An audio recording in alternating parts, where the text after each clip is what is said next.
I thought plus other thoughts constitute the mind, also called jiva.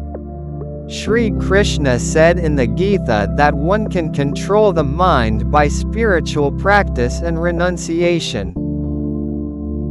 You get many thoughts unrelated to this life. The pleasures you enjoyed throughout several births hide as tendencies within your heart and shoot out as thoughts. Until and unless the thought arises, you are unaware of your tendencies. All your efforts are only to purify your mind. As you proceed in your efforts, the tendencies weaken and enable you to transcend nature. Remembrance of God cleanses your mind. It is equivalent to a bath for your mind. My dear friends, your thoughts and tendencies are the chains that bind you. All the prescribed worship, japa, and meditation are only to cast off the pleasures that you have been enjoying throughout several births and to enhance devotion within you. Your heart is Kurukshetra, the battlefield where the Kauravas and Pandavas fought the Mahabharata war. Your good desires represent the Pandavas, and your evil desires represent the Kauravas. The Mahabharata war did not end long ago. It continues every second within your heart. Every evening, sit in solitude and look towards the sky. It will improve your mental health. Once the mind is concentrated and purified, you will attain subtle power. Only when the mind becomes subtle will you know the secrets of creation and the inside beauty. Isn't it?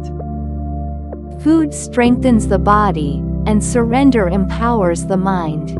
If your surrender is true, no questions will arise within you. Our elders said, "It is your mind that constantly brings you disturbance and sorrow. Therefore, control the mind." But does the mind exist? When all your tendencies perish, where is the mind? The mind seems to exist but does not exist. The heart is the birthplace of your mind, and the head is its in-law's place. The mind will subside if you habituate to place it in its birthplace. One cannot control the mind if it stays in its in-law's place. Your habits are only called your tendencies. If your body becomes feeble due to old age, it doesn't indicate that your tendencies will weaken. You will get a new body to fulfill your tendencies, so you need not worry about your body aging or expiring.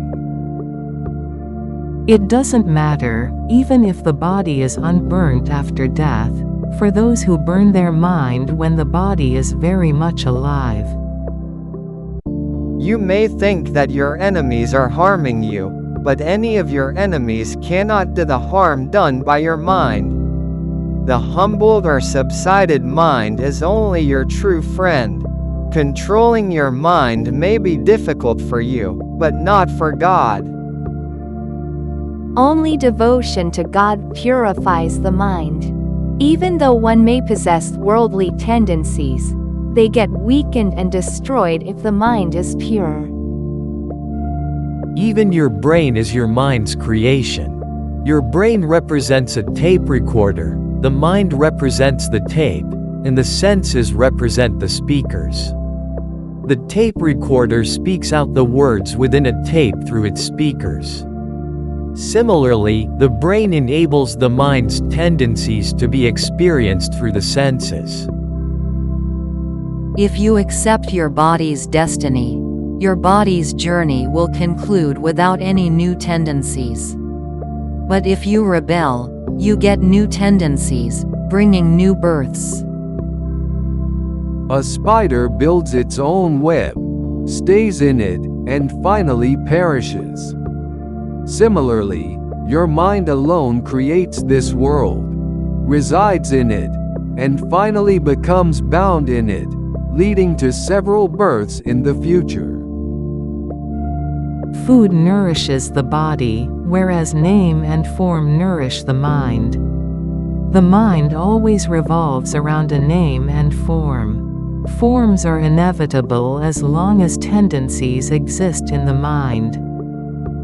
If you remove every grass blade in a bunch of grass, the bunch of grass will not exist. The fire in the stove will vanish if all the sticks are removed one after another. Similarly, if all the tendencies are destroyed one after the other, the mind will not exist. All the mystery or secret exists within the mind. If you can disassociate yourselves from the mind, you will be released from Maya or delusion. A pure mind can perceive the beauties of the earth. A mind devoid of freedom and health cannot realize the self. Your tendencies are only your ignorance. God does not gift these tendencies. You compiled them in your previous births. God is in no way related to them. If God has gifted them, all of us should have possessed them equally, for God doesn't possess any partiality.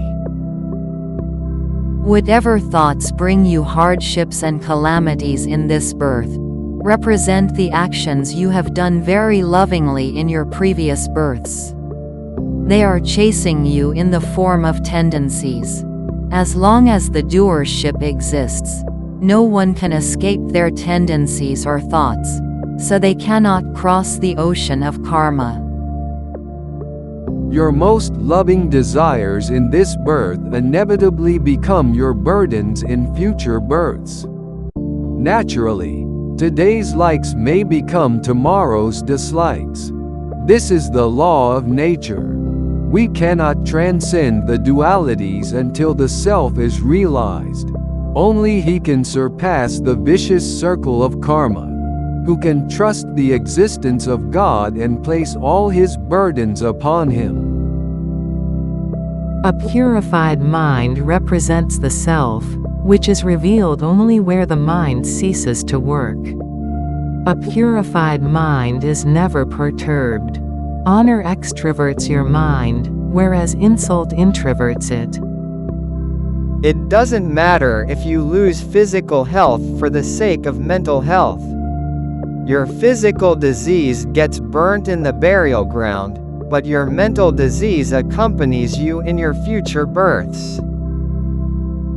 If you enjoy happiness in this world, your senses and mind can never get introverted, eliminating delusion.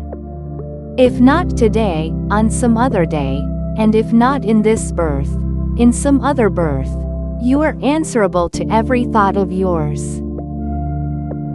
As hardships expel the flaws within the mind, comforts cannot do the same. Can we utilize a wet pot without heating it? Those who tolerate their hardships accepting them as boons are blessed indeed. When faced with hardships, if you consider them temporary, your mind will not be depressed. Similarly, your mind will not be elated or bulged if you consider your comforts temporary. You must be able to accept the bad and good luck with equanimity. That is yoga. It is only your mind that creates nature. Your mind is filled with sin as long as it runs towards nature without searching for its source. As long as the mind is impure, it cannot be stilled. Don't trust your mind until you realize the self. You are bound by tendencies related to the world, the body, and the scriptures. One may transcend the tendencies related to the world and the scriptures through spiritual effort, but getting rid of the tendency related to the body is very difficult. It is possible only through the grace of Guru or by the grace of God. All worldly affairs are but business or trade. Finally, even your devotion has become a trade. That's why you cannot know the truth through your worship. The one bigger than the visible world, and forms its basis, is within your heart. You will understand this truth only when your mind is introverted. My dear friends, you are running towards the hospital when a small thorn prickles your body. Have you ever attempted to get rid of the thorns in the form of doubts within your mind? It is only due to the evil tendencies accumulated through several births that make you doubt the very existence of God. Though God resides on our lips, it is the devil who resides within our minds. If there is such a distance between our lips and minds, then how nearer are we to God? How can you control your thoughts or mind when you cannot control your words? Can't you give at least that much importance to your mind that has been troubling you throughout several births, which you give to your body, house, and clothes? Don't you want to care for your mind, which helps you attain self-realization? If your mind has to be within your control, if it has to appease you, and if it should not become burdensome, be very careful when taking food because your mind is made of food.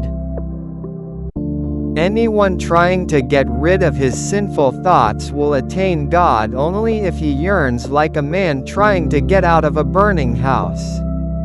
God's grace is a trap for the mad elephant called mind. Worldliness, or samsara, is contained within the mind. Man is always chased by his mind, which exists as thoughts and things. Man's foremost duty is to get released from the burdens and bondages hidden within the mind. Leading a life of self-control is necessary to transcend narrow-mindedness. Idol worship was prescribed only to teach us that control. Yantras, tantras, and mantras were formulated only to control the mind. Whoever possesses concentration, purity, intelligence, and humility, only his mind gets introverted. Until and unless the mind is introverted, man cannot reach the pearl of self within the depths of his heart. There is no nobler work than attaining self-realization.